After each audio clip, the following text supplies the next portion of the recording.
Bienvenue sur Africa 24 dans cette nouvelle édition du QG Week-end. Voici les titres de l'actualité. Le président George Weah obtient l'appui de la Côte d'Ivoire pour pallier le déficit énergétique de son pays.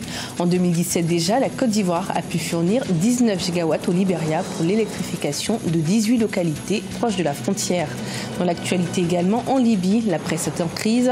Depuis 2011, le manque de financement pousse de nombreuses rédactions à la délocalisation ou encore à la fermeture. Et puis du sport avec la Coupe d'Afrique de football où l'équipe du Djoliba AC est la dernière représentante du Mali toujours en compétition. L'équipe doit encore gagner ses 2 prochains matchs pour pouvoir accéder à la phase de poule. Mais tout d'abord, au Tchad, les élections législatives initialement prévues pour 2015 auront lieu en novembre 2018. C'est ce qu'a déclaré vendredi le président de la République, Idriss Déby Itno. Le scrutin a été repoussé à plusieurs reprises pour faute de moyens. Le chef de l'État a également évoqué une possible réforme du cadre national du dialogue, une structure chargée de préparer les élections et qui regroupera des membres de la majorité, de l'opposition et de la société civile. En visite de 48 heures en Côte d'Ivoire, le président George Weah a obtenu la garantie des autorités ivoiriennes de l'augmentation de la fourniture d'électricité. Le Libéria fait en effet face à un réel déficit énergétique et en 2017, la Côte d'Ivoire a pu fournir 19 gigawatts au Libéria pour l'électrification de 18 localités proches de la frontière. Plus d'explications avec Olive Adjakotan. Jeannot Ahoussou-Kouadio est le président du Sénat, la seconde chambre du Parlement ivoirien. Candidat unique de la coalition du RHDP, Rassemblement des oufouettistes pour la démocratie et la paix, il a été plébiscité par les sénateurs, élu le 24 mars 2018.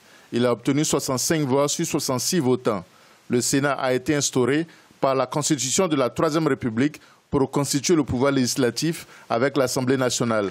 Son président promet travailler à la défense des intérêts du peuple et des collectivités territoriales. Nous allons nous employer pour que le Sénat ivoirien puisse prendre sa place totale dans le cadre des institutions de la Côte d'Ivoire et travailler pour le renforcement de la démocratie, mais surtout travailler pour le rassemblement des Ivoiriens, le rassemblement des filles et fils de ce pays qui n'en ont plus que besoin.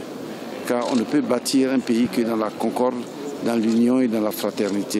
Les nouveaux sénateurs sont prêts à démontrer l'intérêt de la création de cette nouvelle chambre du Parlement par la qualité du travail législatif. Certains regrettent que les femmes ne soient pas représentées en grand nombre au Sénat. Et le message que nous voulons avoir à la Côte d'Ivoire, c'est un message d'efficacité et d'union. Parce que nous savons que sans l'union ni la paix, nous ne pourrons pas développer le pays.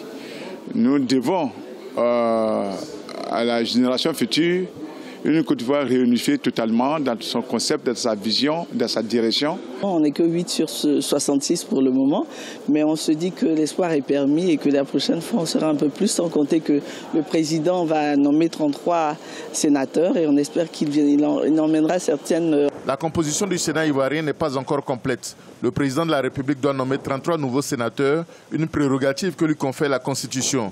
À noter que le Sénat compte pour l'instant 50 membres issus du RHDP et 16 sénateurs indépendants. Les partis d'opposition ont boycotté le scrutin du 24 mars et ne sont pas représentés au Sénat. Pour les observateurs, la nomination de membres de l'opposition donnerait plus de crédibilité au Sénat ivoirien.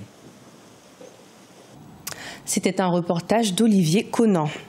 Au Kenya, les devises d'exportation de café chutent à 103 millions de dollars sur les 6 premiers mois de la saison 2017-2018. Une baisse qui s'explique par la chute des prix mondiaux du café qui ont atteint leur plus bas niveau depuis 2 ans. À noter que le café est la 4e source de devises du Kenya, derrière le thé, le tourisme et l'horticulture. 7 ans après la révolution libyenne, la presse nationale peine à se relever. Les kiosques se vident, les rédactions se délocalisent ou encore sont dans l'obligation de fermer. En cause le manque de financement. Des détails avec Ashley Duprat. Dans les kiosques libyens, les parutions se font rares. Et pour cause, en 2014, faute de financement, l'imprimerie principale du pays a été obligée de mettre la clé sous la porte, entraînant dans sa chute la fermeture de 600 journaux privés et d'État. Ce qui pose principalement problème ici, c'est le financement. Les imprimeries ont fermé, nous connaissons des pénuries de papier. Normalement, l'État devrait nous aider à redémarrer l'impression, mais il ne le fait pas. Seule une quinzaine de titres continuent de survivre, mais leur impression ne reste qu'occasionnelle. Mais outre cet aspect financier, d'autres raisons sont à l'origine de la crise que connaît la presse libyenne. Selon certains journalistes, l'instabilité politique et la situation sécuritaire entravent en effet la liberté des journalistes à informer leurs compatriotes, une situation qui peine la population. Pour nous, c'est difficile d'avoir accès à plusieurs sources d'information, même celles avec des erreurs. Il en va de notre intellect. Si un citoyen est éduqué, il saura différencier les vraies des fausses informations. 7 ans après la révolution libyenne, pour continuer d'émettre, certaines rédactions ont élu domicile en Tunisie, à l'image du quotidien The Herald, qui s'est tourné vers la publication numérique pour survivre. Le Djoliba AC, dernier représentant malien en Coupe de la CAF, joue ce dimanche face au Mountain of Fire and Miracle du Nigeria. Objectif de ce match, accéder à la phase de poule et permettre au Mali de sauver les 4 places réservées. Le match retour se jouera à Bamako du 13 au 15 avril. Le point avec Mokhtar Bari. Le Djoliba Athletic Club affronte ce dimanche 8 avril le Mountain of Fire and Miracle du Nigeria en Coupe CAF. Après avoir éliminé le club rwandais de l'APR, les Rouges de RMA Kono tenteront de titiller cette équipe nigériane qui ne lui est pas étrangère. En effet, elle l'avait éliminé sur les fils des Real de Bamako.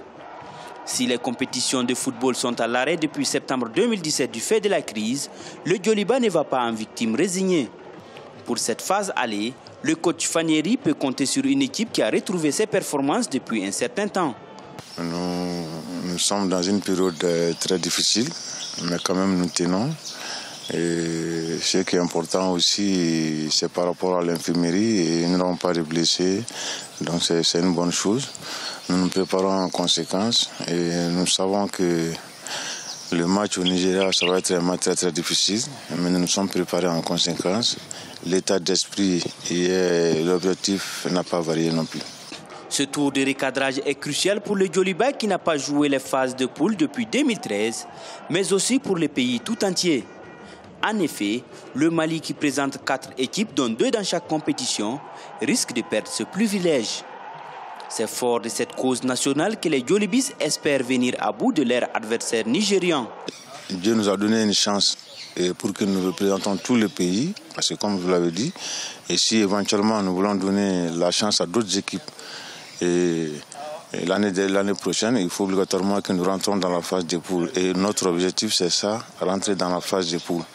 Et ce n'est plus le Djoliba, ça a dépassé le cadre Djoliba, mais maintenant c'est le Mali.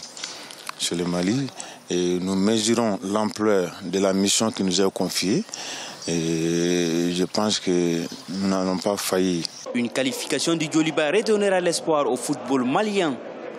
Le stade malien de Bamako, le Real en Ligue des Champions et les 11 créateurs de Niarela en Coupe CAF ont été prématurément éliminés dès les premiers tours de la compétition. Ce journal a été préparé par l'ensemble de la rédaction. Merci de nous avoir suivis. Retrouvez dans un instant une nouvelle édition de l'information sur Africa 24.